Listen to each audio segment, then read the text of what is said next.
for bankers to savour the sweet taste of success, now the cause of an altogether more bitter outpouring. No rewards for failure, rewards only for long-term and sustainable success. Bankers have got to have a bit of a wake up and smell the coffee moment. Bankers have a choice. Do the right thing or action will follow. When the government rescued banks like RBS, ministers said that strings would be attached. But in the heat of the crisis, they now admit they didn't have time to agree what those strings would be. There is no shortage of political anger about bonuses in the city. There is, however, a shortage of knowing what to do about them. And there's resistance here too. One woman I spoke to here from RBS said, "I deserve my bonus. I've worked hard for it. After all, I only earned £95,000. Not all her colleagues agree. It's taxpayers' money now. It's a different ball game. So bonuses shouldn't be paid. But those at other banks don't see why they should suffer. Yes, why not? I've worked hard, I've had a good appraisal, I've outperformed, I've reached all my objectives. Yeah, I deserve a bonus. Some are looking to America and asking why, like them, we can't simply cap bank. In fact, it has already been agreed that the board members of banks rescued by the taxpayer won't get bonuses. What's at issue is what happens to everyone else and in other banks. One problem is that some bankers have legally binding contracts guaranteeing them bonuses. In America, those deemed the guilty men of the credit crunch faced Congress. I take full responsibility for the decisions that I made. Tomorrow, Britain's bankers are due to face questioning in the Commons. But what will they say? And how will Britain's leaders respond?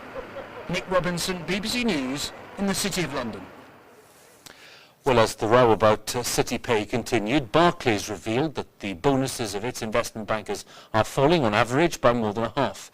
Unveiling profits of just over £6 billion, Barclays said it was reviewing its system of performance-related pay. But will other big banks follow their example? Our business editor, Robert Peston, considers the latest signals.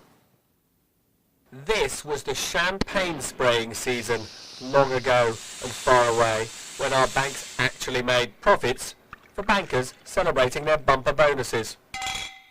Like this chap, Roger Jenkins of Barclays, said to have earned £40 million in a single year. And there were bonuses of around £3,000 or so in a round of more modest performance payments for branch staff. Here's a rare chief executive in that his bank, Barclays again, made big profits last year, though those profits have fallen. What is the justification for paying bonuses to staff? If I think about a mortgage advisor or a cashier in one of our branches in South London, close to where we're having this conversation, is it wrong that they should receive a bonus? It doesn't seem to me to be wrong that they should receive a bonus. Is it right for me as a chief executive not to be receiving a bonus for 2008? It's entirely right. But what about those bumper bonuses for rocket scientists and whiz kids at the banks? Well, even the city watchdog, the Financial Services Authority, today criticised the way that senior bankers were rewarded for taking risks that blew up their banks and the economy. The FSA said that banks' pay schemes gave large potential rewards and limited downside risks for the employee. It said these were incentives to pursue risky policies, which had been exposing the institution to higher potential losses. So, perhaps the end is nigh for the get-rich-quick schemes that were so prevalent in our banks. Did the banks, by creativity and innovation and excessive sophistication, fuel that risk appetite? Yes, they did. And was that in part driven by compensation practices? Yes, I think it was.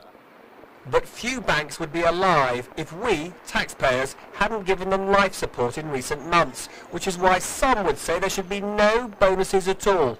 John Varley is chastened. Should I, as a bank chief executive of a big bank, be prepared to say on behalf of the industry, I acknowledge that we got many things wrong. And I do say sorry, and I apologise for the fact that we have contributed to this. We're not the unique driver of this problem, but we're certainly, as an industry, a contributor to it.